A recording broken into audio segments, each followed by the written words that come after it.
At eto nga, masusubukan ko na yung mga street food dito sa Fusion Alley. Opo, nakawala na ako sa bahay namin. Medyo kabado nga ako kasi pasara na yung mga nagtitinda. Masarap siguro mag-food trip kung meron kang kasamang jowa. Sana all! From this to this.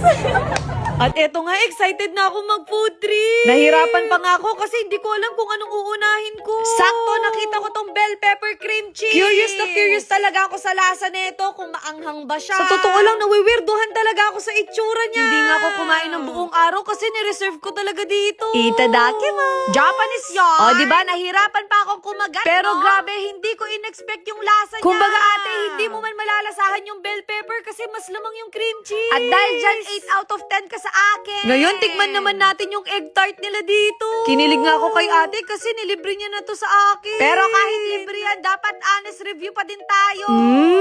Eto yung mga gusto kong pagkain yung hindi ganun katamis. Kaya naman 8 over 10 ka din sa akin. Ngayon, tikman naman natin yung inoki roll. Yung kaibahan dito, nilalagyan nila ng cheese. At sana talaga masarap to, no? Sa mga hindi nakakaalam, favorite ko talaga to. Kaya kahit hindi ko pa siya natitikman, 10 out of 10 siya agad sa akin. Hindi na talaga matutuloy yung diet ko. Kasalanan niyo talaga to. At hindi ako papayag na hindi ko masusubukan itong dried pussy. Kasi naman sa sibuyas pa lang paldo ka na. Ngayon, malalaman natin kung hype lang ba talaga siya.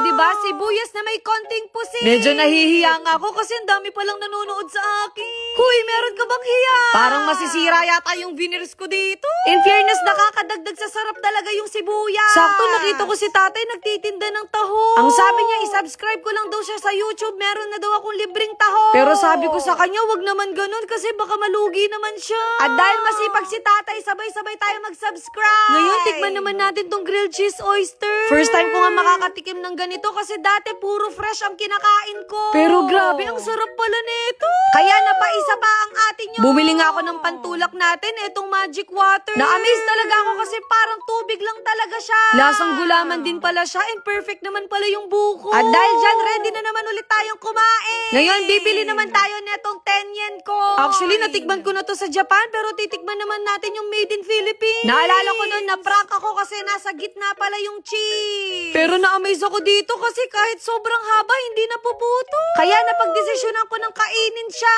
Ako lang ba yung nakapansin na parang halos merong cheese yung mga pagkain dito? Pero in fairness, ang sarap niya ate.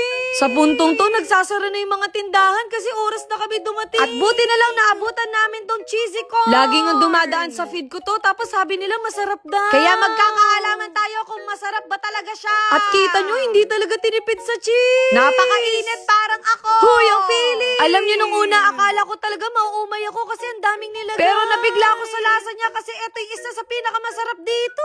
Kaya kahit busog ako, lamon pa rin ako lang lamon. Ngayon, tikman naman natin tong sikat na chocolate xiaolong ba. Kami na nga yung last customer, abuti na abutan namin to. Unang kagat pa lang, pumutok agad yung chocolate. In fairness, yung pagka-chocolate niya, hindi pang low budget. Kumbaga, worth it talaga siya sa presyo niya, ate. Ngayon, nandito naman tayo sa Spooktacular. Eto naman, smashed potato siya, tapos pinili namin yung bacon. Maling desisyon yata na kinain ko to sa huli kasi busog na ako. Nung kinain ko nga to, napaso pa ako.